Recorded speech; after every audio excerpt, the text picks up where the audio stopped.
It all started when I received a text from my realtor. "Karen listed your ranch lake for sale." My stomach dropped. At first, I thought it was a prank, but the message included screenshots from an online real estate listing. Sure enough, the HOA's queen of entitlement had gone rogue again, attempting to sell access to my private lake. My property, my water, my rules. I immediately called the real estate office pretending to be a potential buyer. "Yes, I'm interested," I said, playing along. "Oh, it's listed under the HOA," they replied. I smiled grimly. Karen had crossed the line, and there was only one way to respond: total reclamation. Within hours, I secured every listing under my name. I didn't just buy the sale, I bought Karen's house too. Yes, the very property she had been using to manipulate, intimidate, and trespass on my ranch. The irony was delicious.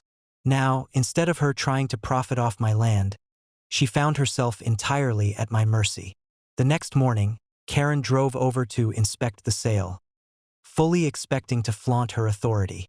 I was waiting. As she approached my lake gate, her face twisted in confusion.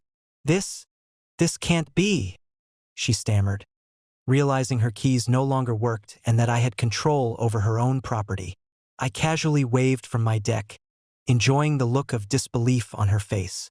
I decided to give her a tour, but not the kind she expected. I showed her every inch of the lake, the docks, the private coves, the boat slips, all now fully under my control. I explained, with deliberate calmness, that anyone trying to trespass would face serious consequences. Her mouth opened, then closed, then opened again. Words failed her. Every attempt at protest, every shout, was drowned out by the realization that she had just been outmaneuvered at her own game.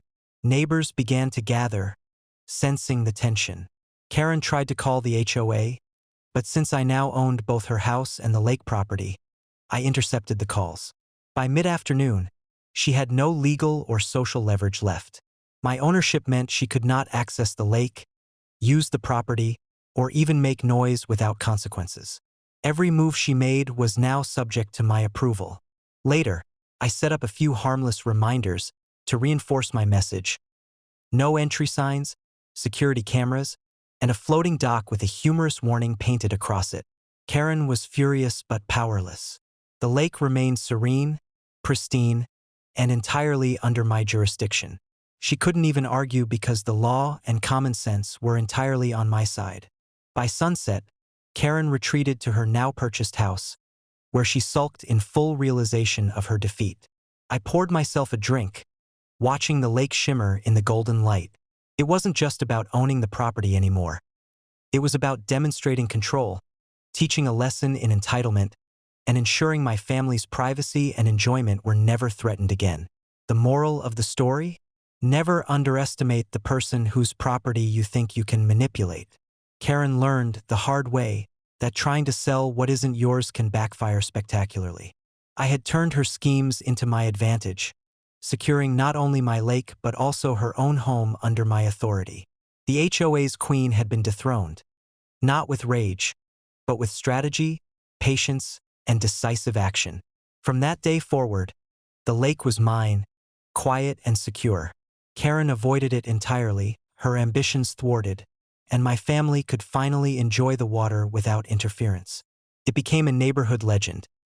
The day the HOA queen tried to sell someone else's property and ended up being outsmarted at every turn.